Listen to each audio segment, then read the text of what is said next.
So the first thing we're going to do is we're going to hear from Sarah Mungall, who's the Director of Secondary Curriculum and Technology from University View Academy. She is going to be talking about key components for structuring virtual learning. I'm super excited about this because my attention has been riveted on our research showing what's happening right now with hybrid learning. So a lot going on there. So we're looking forward to hearing from her. Sarah, you're there. So I'm going to pass you presenter screen. There you go. Okay, you are the presenter now. So go to sharing and show us what you want to show us today. And hello, there, we see your screen. And you can share webcam too if you want to. Okay, great. Let's see.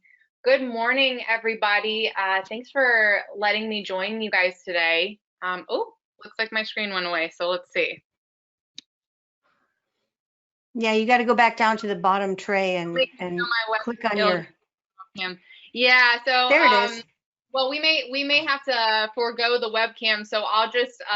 It's working. It's working well. We can see both. Oh, both. Okay, great. Okay. Yeah, this is my first time in this platform, so this is a learning experience for me as well. Well, hey guys, good morning. Thank you for having me. My session this morning, I saw that it said 11 to 12:30, but I'm assuming that was a typo, right? Because I was planning for kind of a 30-minute. Oh yeah, sorry about that. That is a typo. That's okay. We're not expecting you to speak constantly for an hour and a half. No, just half an hour. Okay. Yes, yeah. I figured I won't hold you guys for that long. So hopefully that's hopefully you're a little relieved. You won't have to hear me talk for an hour and a half. But I am going to steal your attention for about 30 minutes. If I didn't know if I would have a webcam, so there's another picture of me. You guys can see it side by side. I work for University View Academy. If you guys have heard of us, we are a Louisiana State virtual charter school. We're based out of Baton Rouge. And so virtual is not actually new to us. We've been doing virtual for about 10 years now. All of our students attend virtually. We have K through 12 students. We have about 3,200 students who attend with us. And we also have a dual enrollment program where our students can earn an associate's degree before they graduate. So a lot of super cool stuff going on at our school. I know that we've had a lot of people join us in the virtual world since March. And so it's been really exciting to connect and share with other educators and administrators who are kind of doing the same thing and trying to figure out this virtual world that we're some of us have been thrown into. So my current job is Director of Secondary Education and Technology. And I also, prior to this, I worked on the school side as a high school assistant principal and then a math teacher. So I don't know if there's any math brains out there, but I was both in the school and online. So I put my contact information down there just in case you guys want to connect afterwards, if you have anything cool to share with me or any questions to ask. So today I'm going to kind of structure our conversation around some of the things that our school has found very useful and innovative in the online world of learning. And I kind of put the key points up here and I'm going to roll through them for you guys. And then of course, feel free to use the question feature if you guys have any questions for me as we go. So the 5 kind of key components that I chose to talk about today are things that we have worked on. I've been with the school for 6 years, so we've kind of worked on developing these. We had a transition a couple years ago where we switched our learning management system from we used Buzz, and we actually switched or transitioned over to Canvas. And so that was a big move for us. It was a big move for our families, and it caused us to kind of preemptively think about a lot of these things.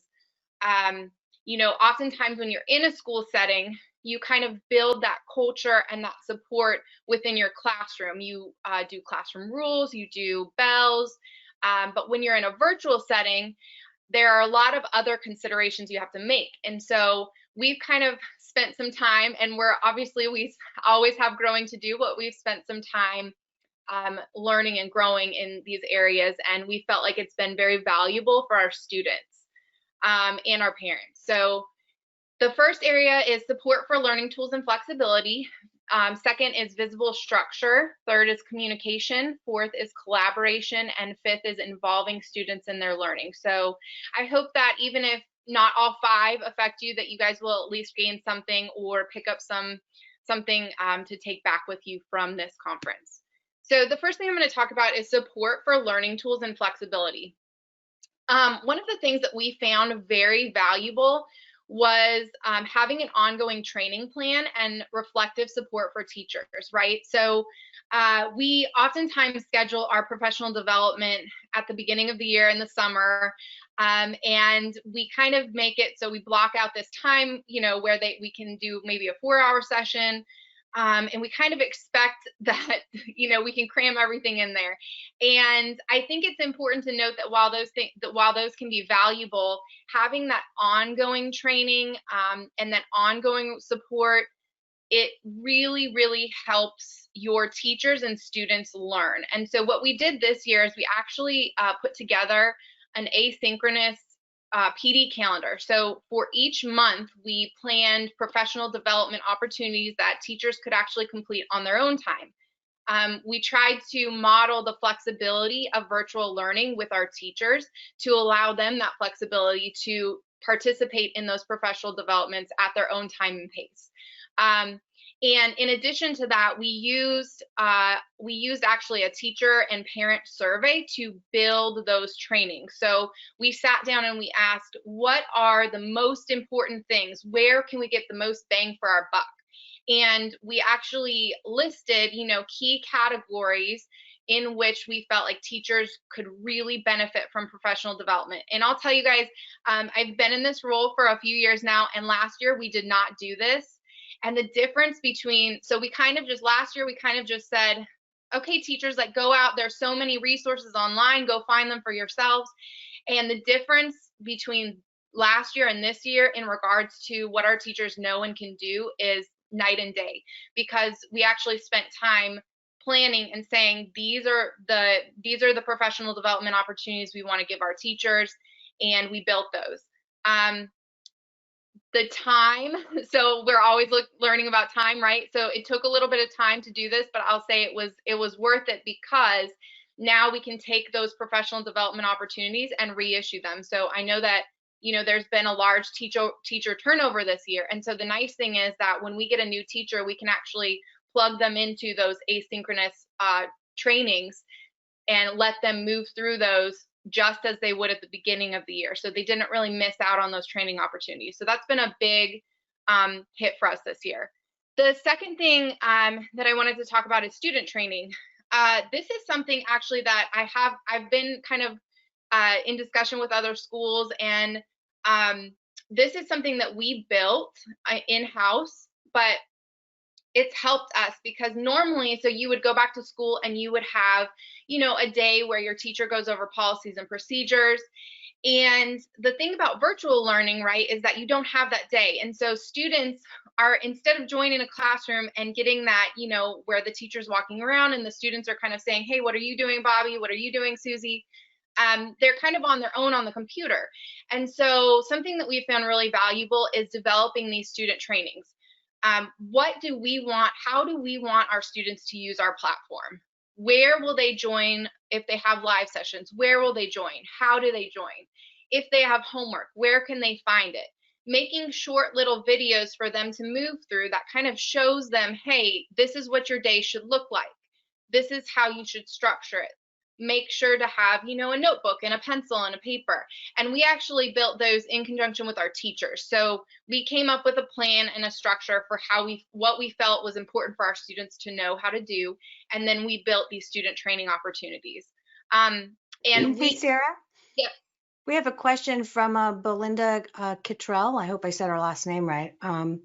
Belinda, you're self-muted if you want to speak up and ask that question. Belinda Kittrell. Okay. Yeah, and I don't actually see the question, so I apologize if it. Yeah.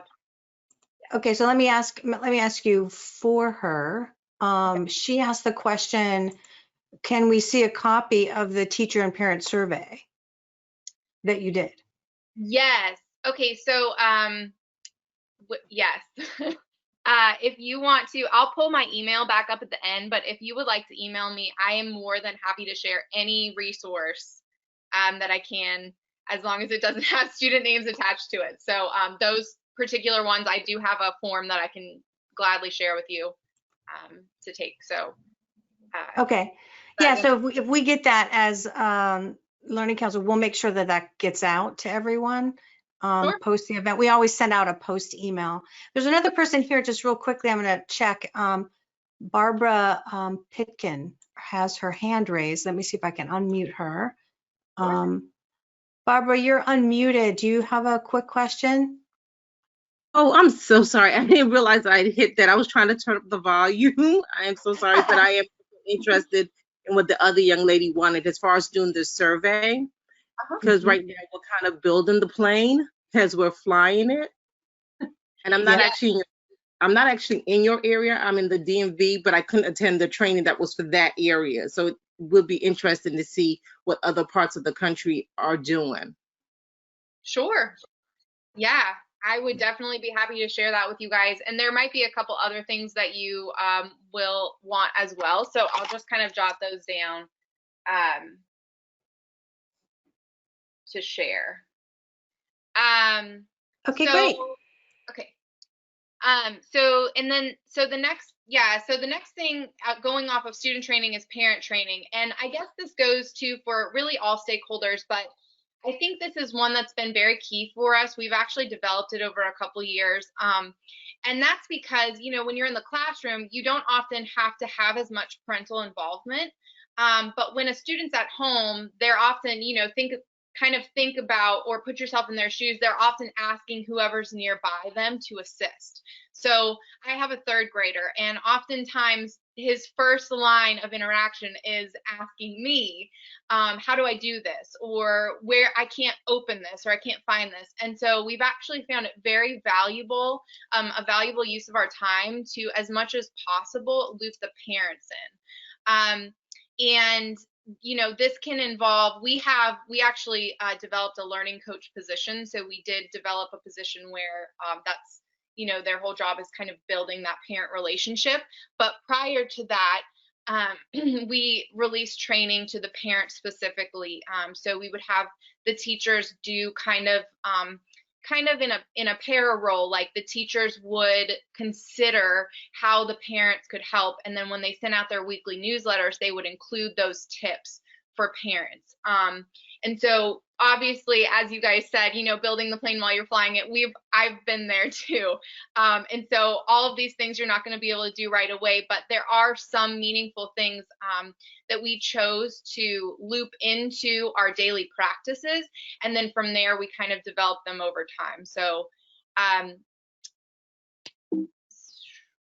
okay, so I'm going to flip to our next slide. And the next slide is actually, it's from a motivational speaker. If you guys have ever heard him, he does some TED Talks. This slide is just kind of talking about the quote, "Stay committed to your decisions, but stay flexible in your approach." And as you guys have stated, you know, we've kind of had to become flexible, but I want to kind of highlight that, you know, virtual learning is very flexible. That's actually one of its benefits. And it can also be, you know, kind of scary, right? Because with, you know, too much flexibility comes no structure. And so we've learned that as we stay committed to our decisions and our vision, sometimes we've had to change or adjust the way that we get there. And sometimes we've had to say, you know, for instance, what are we going to do about students who didn't complete the assignment? How are we going to address those students? And we've had to become flexible because it's what's best for students. And ultimately, I know that you guys are educators and we're all here because we want to see what's best for students. And so keeping that in mind, I just want to encourage you guys to be flexible. I think this is something that I've had to grow on because when I first started a role, I thought that I had to have everything perfect. Like if I presented it to the staff, it had to be all outlined, all my steps in order. And you know, if I put it out there, that's the way they had to do it. And I kind of have, you know, come back to say, hey, you know, the outline is good, but maybe we need to get more people involved to make sure that the structure is right. And so just being flexible in your leadership style and kind of knowing that, you know, things may come up where you have to adjust and it's okay. Being that involvement and staying committed together as a group with your teachers and educators in collaboration really makes a difference for student success. And so I kind of put this slide up here just for you guys to look at. This is hopefully you guys see these structures and can recognize some of them. I'm, you know, as a classroom teacher, I'm used to a lot of discussion. So I liked this because it reminded me that, you know, when I see these pictures, I think of key places in the world. I think of Seattle, I think of Paris, I think of New York, I think of Spain, and I think of these structures. And I think it reminds me that structure is important. And so just like structure is important in the way you build a building and what it reminds you of, I think structure is also important in education. And in virtual education, while we can be flexible, we need to remember that if we don't give students structure at home, they don't know what to do or where to go, or it may not be clear to them. So something that I've kind of been reminded of is when I was in the classroom, you know, I could kind of, if I said something that wasn't clear for students, or if I said something that wasn't clear for teachers, I could kind of see it on their faces, and then I would adjust what I was saying. But in a virtual setting, we have to kind of remember that we can't see their faces all the time. And so having those kind of backwards by design where we're thinking about what it is that we want them to achieve, and we're working backwards and thinking, how can we structure our classroom or our school so that they can achieve it? And I would say that that kind of thinking has helped us to build some of the things that were in slide 1. Kind of trying to think about what's most important for our students. Because like I said, you know, you can, I mean, I can Google I remember when the pandemic started and there was like a spreadsheet of 500 different resources that teachers could use. And I remember looking at it and thinking, I don't know where to start. And so having that structure and saying, you know, this is where we're going to start. This is what's most important for our students, that they can access instruction, that they have a clearly outlined agenda for the day, that they have an assessment where they can check if they understood what they learned, and that they have the support to work the technology. Those are kind of our, you know, big structures, and then we've kind of built off of those with that same thinking in line of what's best for students. I did want to highlight that we did add and I'll say effective mode of communication. So this is one that we're still, you know, struggling with. Last year, we got feedback that we didn't give enough communication, and so we added communication. And this year, they're saying, oh, we're getting too much. So we're still kind of on a balance mode with that. But one thing that we do have in place is our advisories. So we actually utilize our advisories in a different manner in the virtual setting. We use our advisories as a connection point. So in the classroom setting, you know, advisories is kind of where you come to check in and do lunch. But in the virtual setting, we use advisories to make sure that we're constantly checking in with our students. Since we don't see them every day, we need that opportunity for teachers to connect with students. But if we asked our teachers to call all of their students, you know, every week and have, you know, 10-minute conversations with them, they probably wouldn't have enough time to teach. And so we structure it around advisories. We actually have our advisory teachers calling their, they have about 20 to 30 students, calling them and checking in with them. They can do anything from checking grades to talking about their favorite hobbies. We try to encourage our teachers to connect with their students in advisories so that they know what colleges they're interested in, what sports they play, so that there's that personal connection for the student and it makes them feel more involved in the school. And I know that's one thing, that engagement is really hard in a virtual setting. We've seen, it seems like some students just disappear. And so we've tried to use those advisories as, you know, kind of a connection point, like, hey, if you need anything, call me. And so it doesn't get 100% of our students engaged, but I definitely can say that we've increased our engagement since increasing those advisory connections. The next thing that I want to talk about is communication, and this kind of streamlines back to the last point, but communication is really key.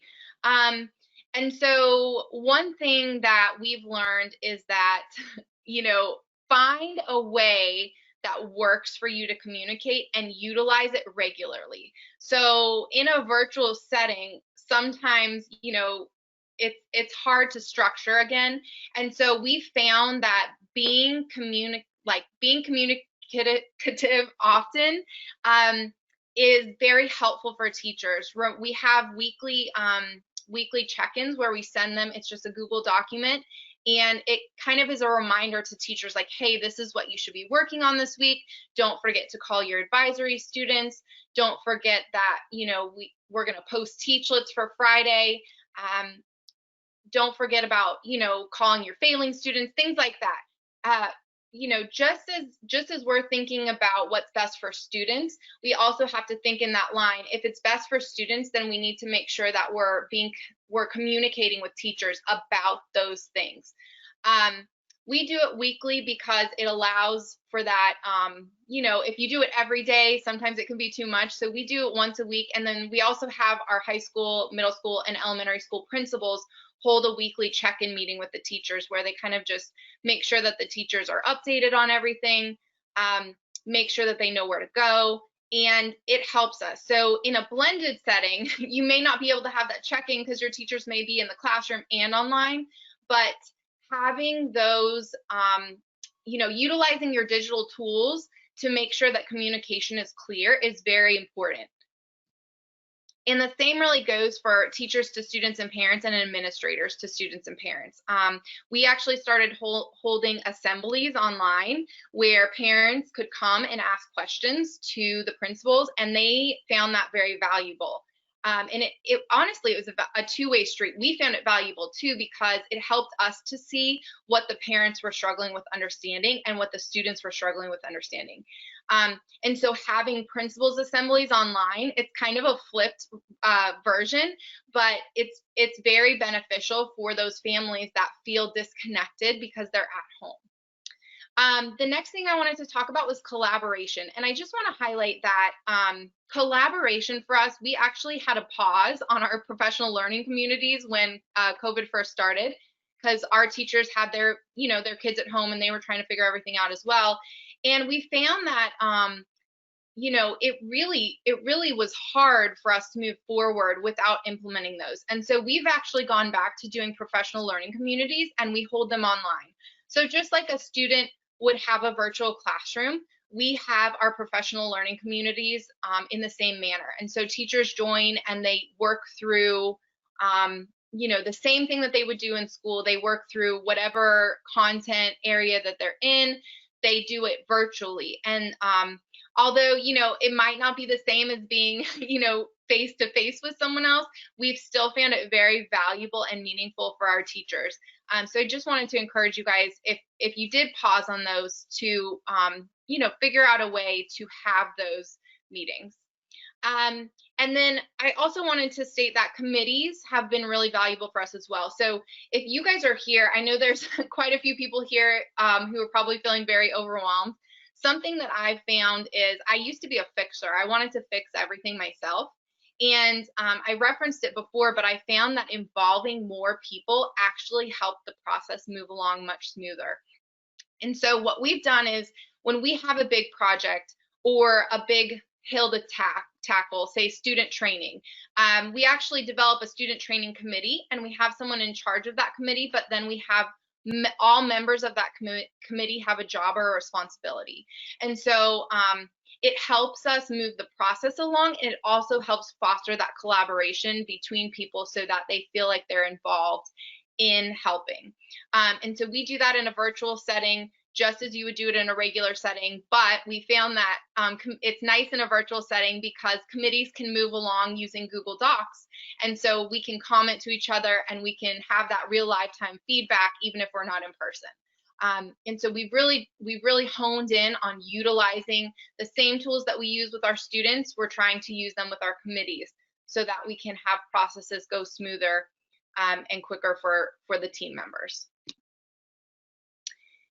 And then the last kind of thing that I wanted to talk to you guys about today was involving students in their learning. And so as we kind of tackle this new virtual learning together, I wanted to kind of relay that we have been focused on, for the past year or so, we've actually been focused on the social aspect of learning. And it's been very interesting. So, you know, if you guys have studied how students learn, one of the key aspects of that learning is that they feel involved in the learning process. So whether it's that you're connecting with them, you know, on a relational level, or that they have classmates that are also connecting with the opportunity, when they're able to feel involved, they often learn better. And so, you know, in a classroom setting, that's kind of developed through classroom culture and school culture. And so we've been exploring kind of this online culture. And so I just want to encourage you guys, as you're doing this, to not neglect the social opportunities. So we have made it a point to do clubs online. So we actually have online clubs where students can come and interact with each other, so that it's not just all about school. And then we also have social hours and recess. So we have social hours for high school where they can come and just chat with their classmates. We did like one teacher hosted a cookie baking social hour. One teacher hosted a tie-dye social hour where they tie-dyed shirts together. And so it's just an opportunity for students to come together and do something that's not necessarily a standard that they're learning. And so I just want to kind of encourage you, you know, some of those things in person, they get developed, you know, in the class, like at lunch or at the hallway, or when, you know, when they finish their homework, they talk to other students. But virtually, you know, you kind of have to actually foster those communications. And so, you know, doing that actually helps students engage in the curriculum more and want to attend more and complete more. And so, you know, providing those social opportunities has been really important for us. And then also, you know, kind of asking yourself, what is the live component and how does it involve students? There are a whole array of teachers and teacher skill levels. And so something that we've kind of tried to do is develop a walkthrough form that's specific to online. And I would also be happy to share that with you guys if you'd like. So we've tried to look for student interactions in the virtual setting, because if it's just based, like right now, it's just based on me. You guys are listening to me, and that's great. Hopefully I'm not that horrible to listen to. But, you know, unfortunately, you're not really being necessarily super involved in the process. And so we've tried to kind of work with our teachers to figure out how they can involve their students in the learning. And if you guys are based out of Louisiana, we're actually working with the State Department right now to provide them some of our recordings for best practices online. So definitely look out for those. But, you know, when you're thinking about your teachers and obviously all the hard work they do in flying the plane, you know, consider that teachers may need a little bit extra assistance on how to involve their students in the live sessions or outside of the live sessions, so that the students are able to interact with the curriculum and not just necessarily listen to the teacher. So those are kind of just some things that we've found very valuable. And I don't know if there are any other questions, because I actually unfortunately can't see them, but I will put up my contact information again, and I will share those couple of resources that I mentioned with anybody. I don't know if there is any more questions, but that was all I had for you guys today. Well, Sarah, I always have tons of questions, but I'm going to encourage the audience to, raise your hand right now, ask more questions. I have on my agenda today, a little bit more time to ask you some more questions, and I'll have a little back and forth. Okay, so Jared Ritchie, he had his hand raised, but I don't see he has any audio. So Jared, if you're still on, if you could type your question into the question panel, that would help, so that we can find out kind of what's happening with you. And then Barbara Pitkin, you had your hand raised, but you're self-muted. If you can unmute. Yes, I wanted to know a little more about the social hour and how did that work? Because we have a hard time getting our students just to come to regular classes. So how do you get them to do the social hour? Because it's usually after school hours. What is the incentive? What's their motivation to come? Sure, that's a great question. So, actually, we found, and not all kids come, right? But we found that a lot of kids came just because they wanted that social interaction. So let me think. It was probably, we probably had maybe about we did it by grade level. We did 9th, 10th, 11th, and 12th, and we maybe had like between 50 to 100 students per grade level. So about 50% attendance with the social hour. But what we found was that students made connections with each other. And so then it made them more likely to attend the regular sessions. So the way that we did it is we actually made it kind of like a flyer event. So we had, for instance, this weekend we had a movie night, and we made a flyer for it. One of our teachers actually made the flyer, and we made it look very pretty. I can actually share a flyer with you, but basically we made it look like, hey, this is a really cool, fun event for you guys to attend. And then we actually had our elective teachers host the social hour, and we actually did it in the afternoon. So our elective teachers don't have as many live sessions, and so we did it as kind of a fun thing for our students in the afternoon. So I wouldn't say that all of our students came, but I would say that it has been meaningful so far in that students like to come and kind of get that social interaction. And would you have any suggestions for me? Because we're trying to do a book study. How Sure. would I approach that?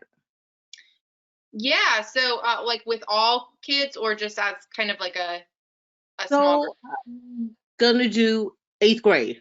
We decided Okay. we do 8th grade, and we want to do Jason Reynolds' Ghost. Okay. Yeah, so I would, and I don't know what kind of communication you have, but I would think that would be kind of like a club, like you could do a book study on that group. So we do have those. Do you have a learning management system? We use Google Classroom, Okay. and we've all created these virtual BIP emoji classrooms. Okay, cute, cute. So, yeah, and Canvas is a little bit more structured than Google Classroom because you can actually create, some classes, and then you can hold meetings inside of it. But I know you can do a similar thing with Google Classroom. So we actually have them. We have a class for our clubs. And we let students interact with each other in that class, so we can actually have discussion boards and things like that. I know there's a couple online resources that you can utilize, like Nearpod. You can have the free version of Nearpod that allows students to interact with each other.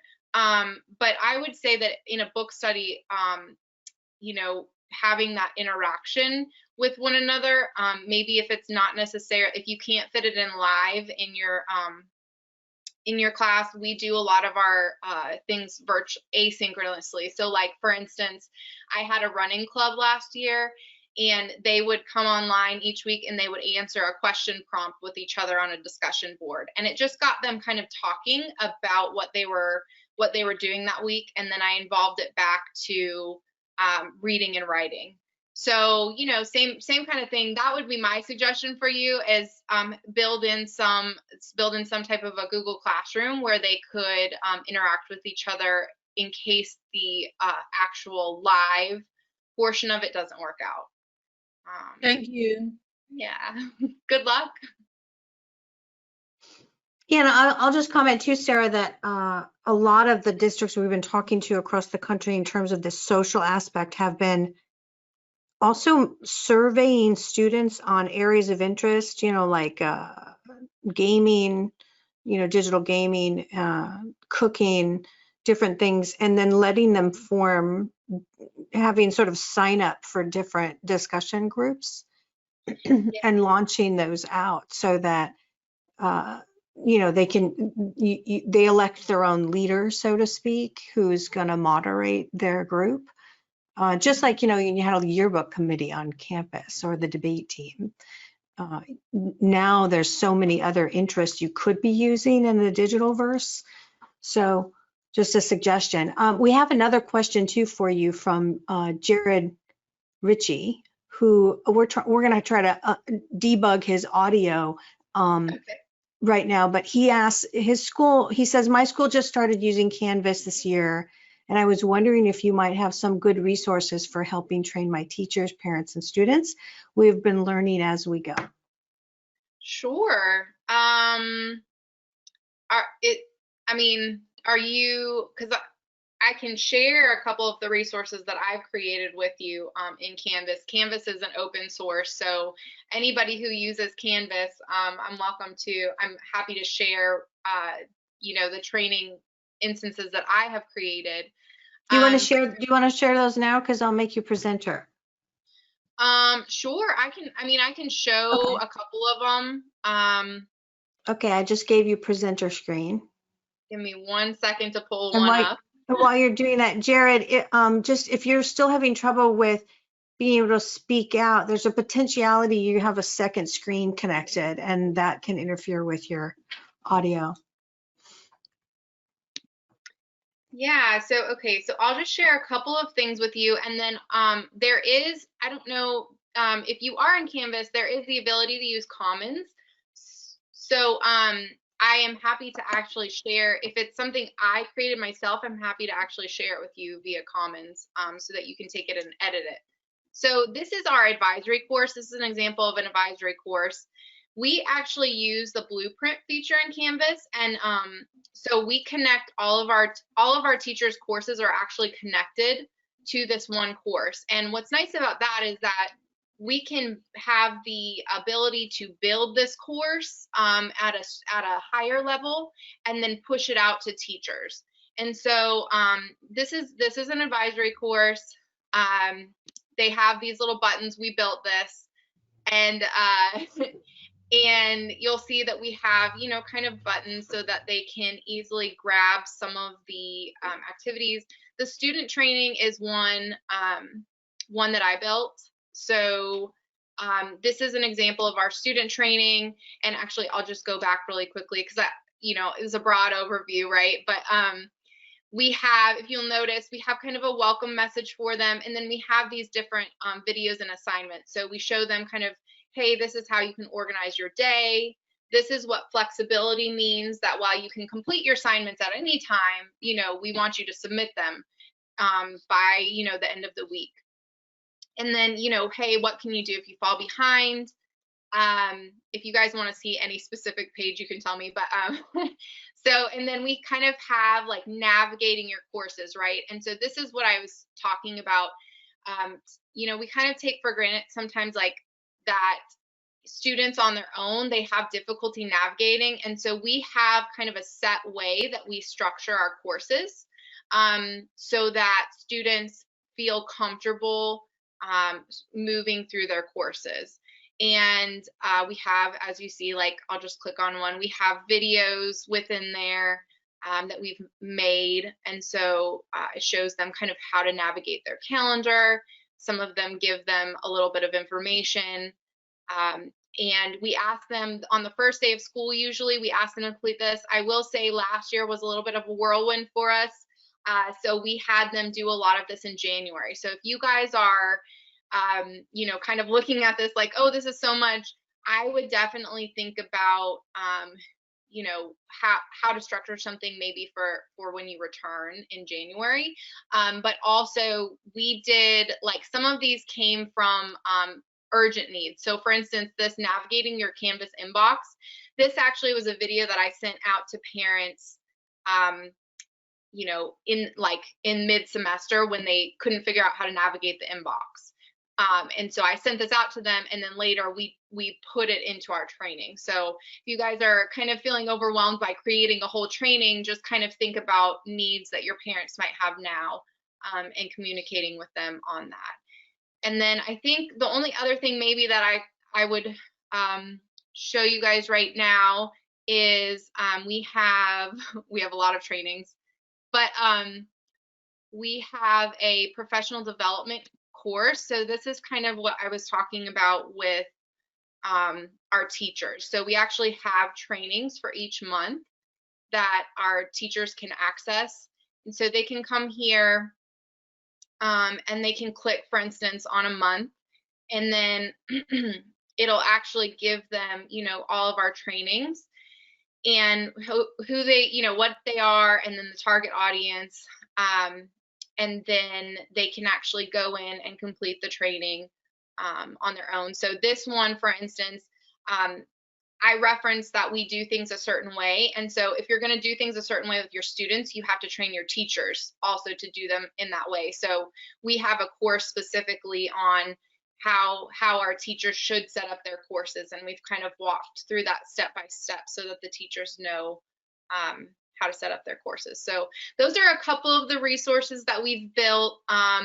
We did use some of the Canvas trainings that they had pushed out. And so, like I said, if you know, definitely if you want to connect with me, I'm more than happy to share anything that I personally have built myself. So does that answer the question? I think that was good. We're still working out his audio. So Yeah, no. there's another person who wanted to chime in. Amanda Williams, you're unmuted.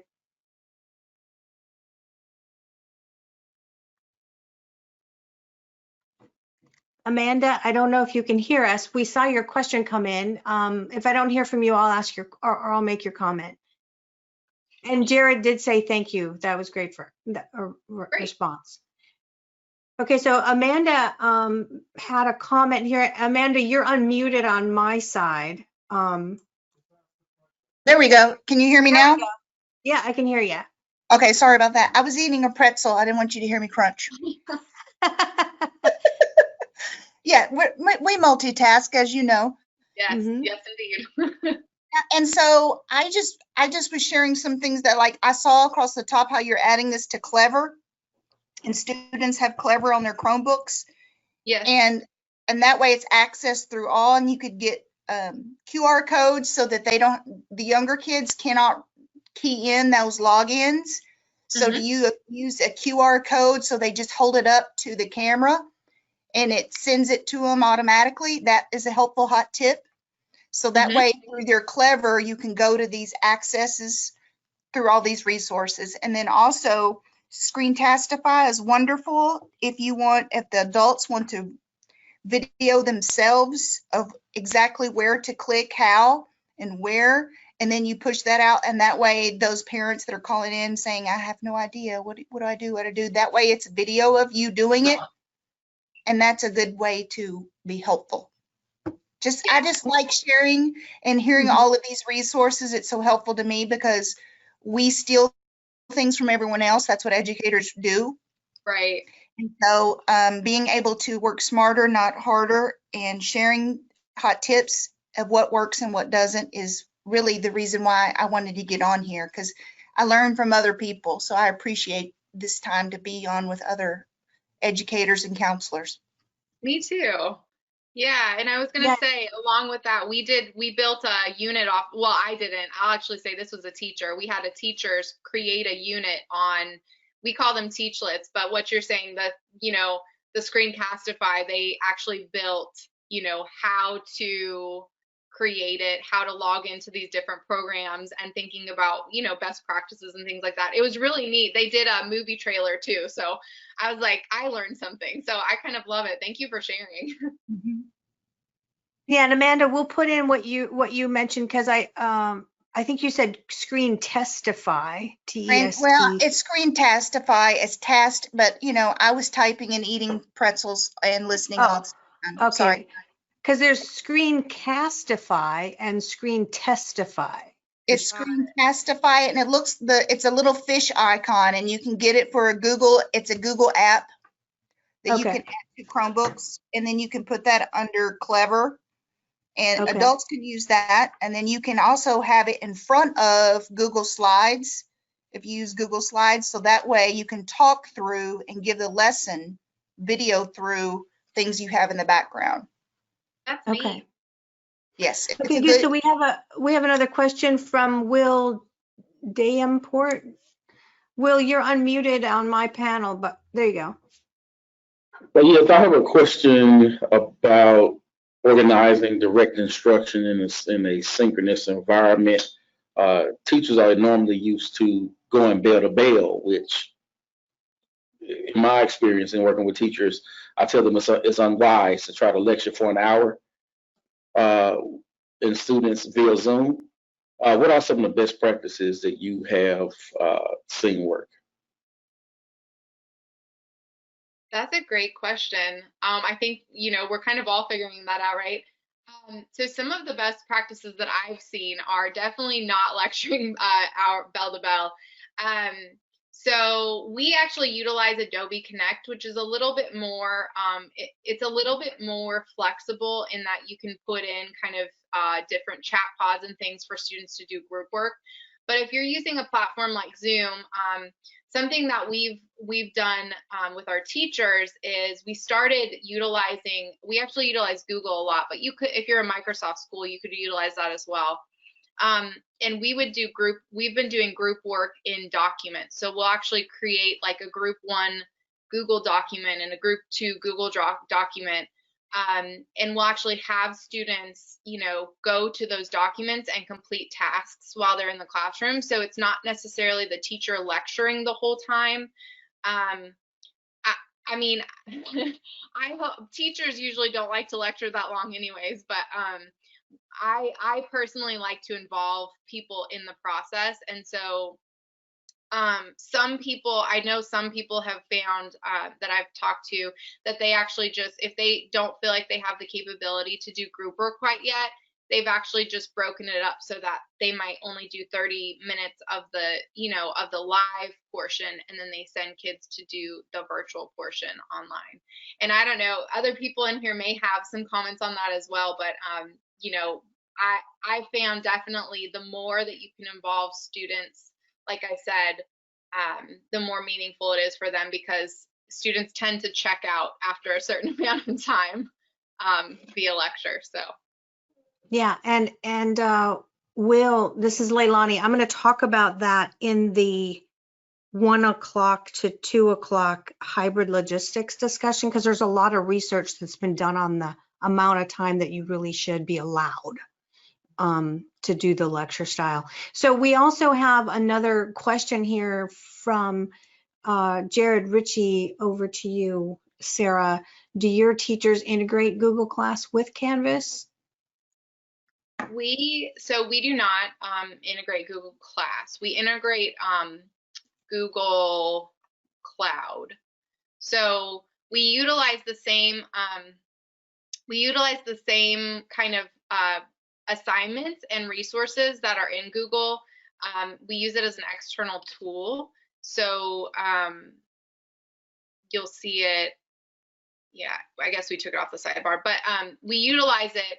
But we asked that our teachers, so we had a couple of teachers who were actually sending kids to Google Classroom from Canvas, and it got really messy for us, right? Because the nice thing about Canvas is it has this nice little grade book, and you know, you can have modules so they can go through it, they can see what they've done and not done. And so we kind of shifted away from Google Classroom. So I am familiar with it, but we don't currently utilize the classroom aspect of it. Okay, so this has been absolutely fantastic. I want to make a couple of the comments and ask you another question, Sarah, and that is your presentation about communication and really boiling down what teaching is online is directing attention.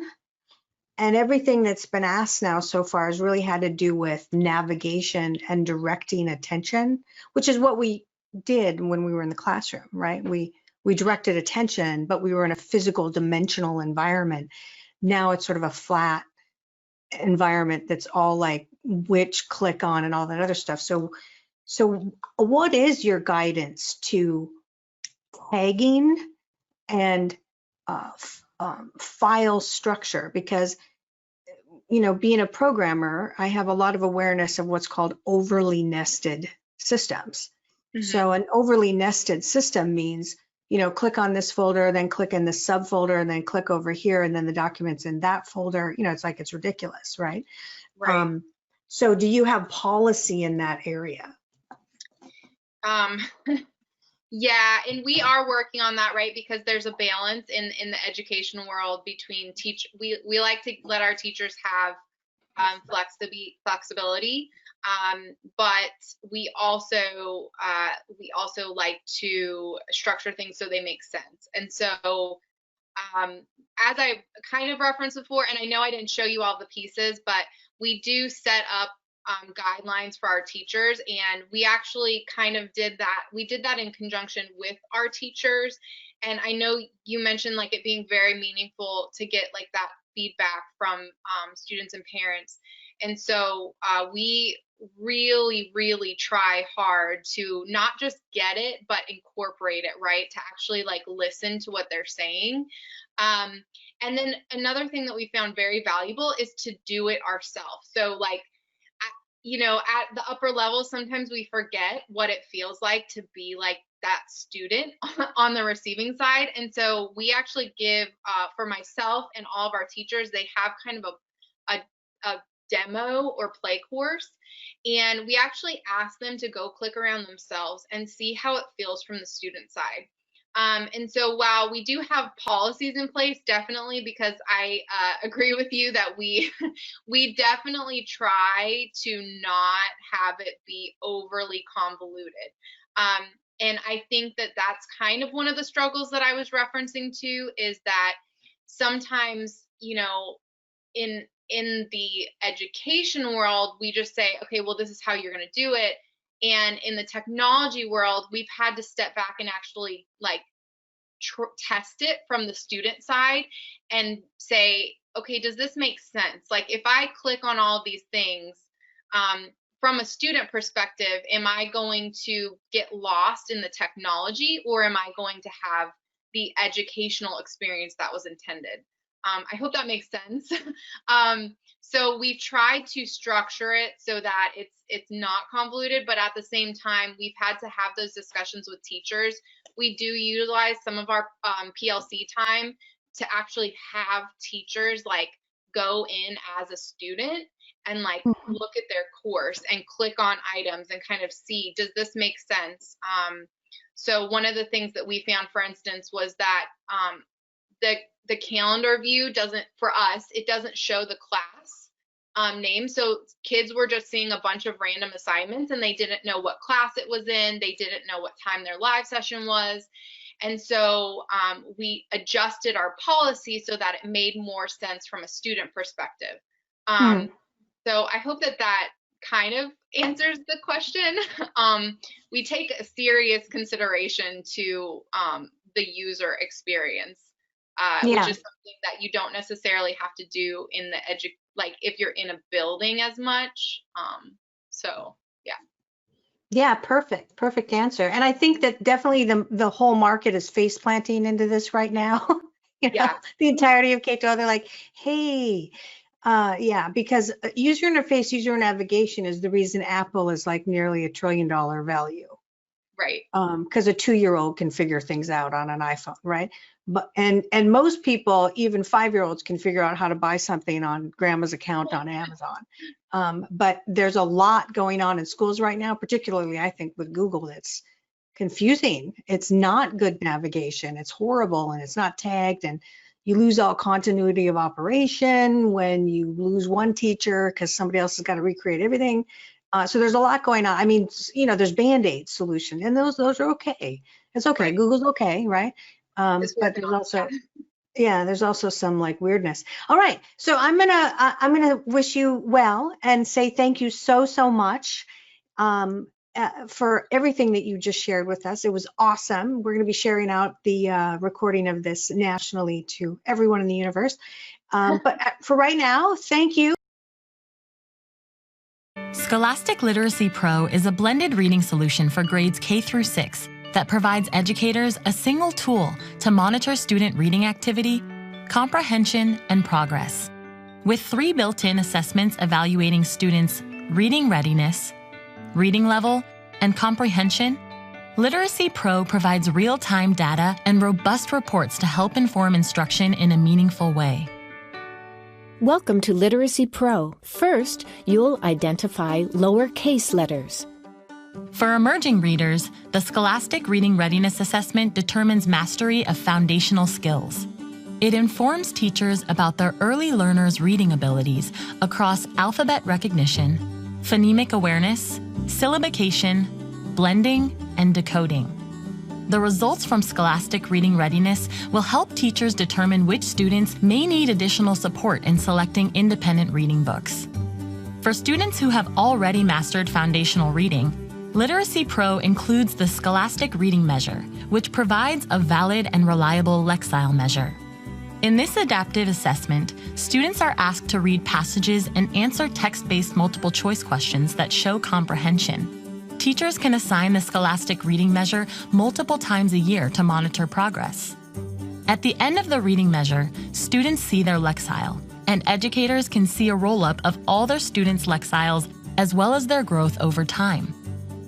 Literacy Pro also allows teachers to track both guided reading and Lexile levels for every student, supporting either instructional approach. Teachers can always use the data provided to confer with students and communicate with families about their child's progress. The final assessment in Literacy Pro are Think More comprehension checks. Think Mores are text-based quizzes that students complete after they read any ebook or the thousands of paperback books that have connections within Literacy Pro. Think Mores for Spanish language books are available in Spanish as well. During a Think More quiz, students are encouraged to return to the text for evidence. They can view their answers and misconceptions immediately and choose to retake the quiz with a different set of questions. Think Mores provide valuable insight into whether students are comprehending what they read and provide detailed data on 10 higher-order thinking skills. Teachers can view every single question the student answered along with their misconceptions. Scholastic Literacy Pro's assessments were designed with the student in mind, while providing educators essential, authentic data to better inform their daily instruction.